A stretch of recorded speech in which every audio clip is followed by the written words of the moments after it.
no greater than anyone else's. Giving her third speech from the advanced manual, a 5 to 7 minute speech entitled A Stitch in Time, Cathy Lee.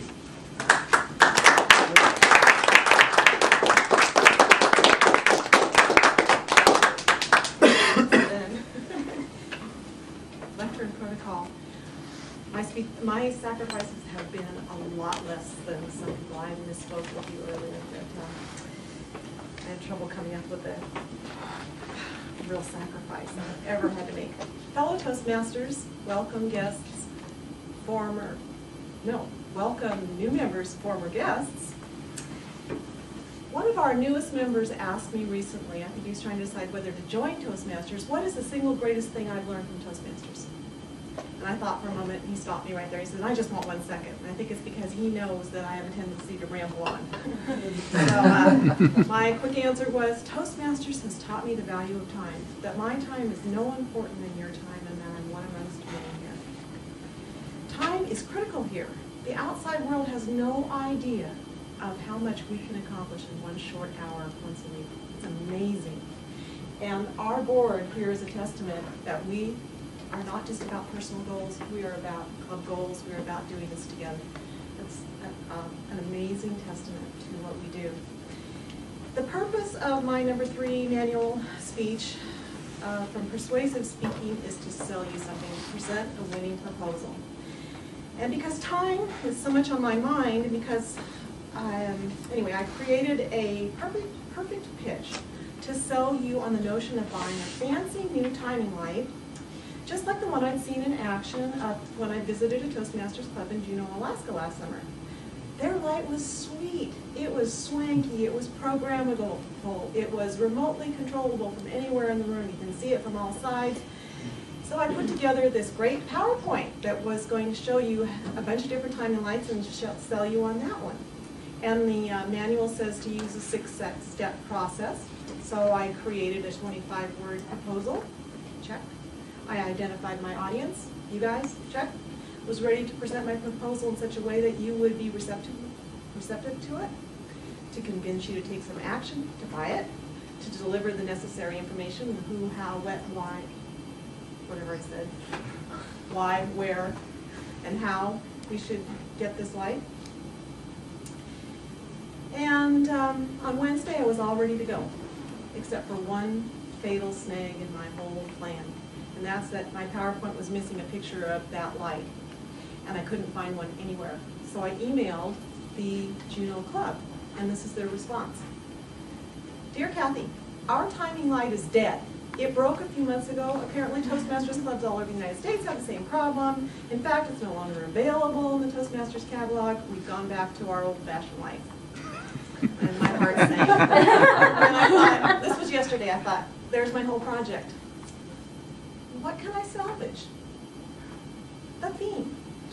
Of course, the theme is not the timing light. The theme is time itself.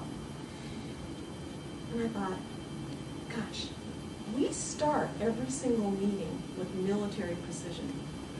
But how do we do on our endings? So I went back to the drawing board. My next proposal, my new proposal, is that we develop strategies together to end our meetings on time, just as we've learned to start them on time. Why? Because when professional meetings especially run long, we detract from the value of the meeting, and we risk negative response from our members, potential members, and guests. How could we accomplish this seemingly impossible feat? Well, here's a couple of ideas. We could eliminate the third speech entirely, renounce it, or perhaps just renounce it when we have inductions or a gubernatorial visit. We come closest to ending on time when a speaker drops out. We don't want that to happen. But we also could, on the other hand, reinstate our spindly Saturdays, which were fun. We could trim bios. I noticed our bios were really short today. We could train members to aim for minimum times rather than just wiggling under that end time wire. We could basically take up stitches in time. You know how you take a rope and you make those little loops, and by the time you've made the little loops, it's shrunk up. Take up stitches in time. But I want to get the record straight. I am and have been one of the worst time thieves this club has ever known. Like for my first role, I prepared a veritable dissertation. And all of you gracefully endured, and the duty fell on the poor GE to set me straight. I since learned we can whittle away at our verbosity. Instead of veritable dissertation, I could have simply said I'm a show-off. It wasn't until I served as team mod the first time that I had a grasp of how valuable every single second is and how many moments I'd stolen from this club. I'm going to start paying them back. Our timer is responsible, thanks Kelly for timing today, is responsible for monitoring our time and emphasizing the importance of time to everybody. Just as the bell is helpful in reminding us of our vocal distractions, the timer helps us to become more mindful of when we're stepping on the toes of each other time-wise. But the timer and this timing device can only do so much because we only officially monitor certain things. The officers, the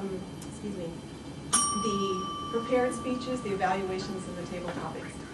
Given the sheer number of functionary reports, all the TMODs, thematic material, introductions, transitions, thank yous, presidents, walking ball, everything, it's no wonder we can and do get off track. I propose we just individually strive to shave off a few precious seconds everywhere, whenever possible, especially you, Cathy Lee. Let's practice leaving our audiences wanting more rather than less, especially you, Cathy Lee.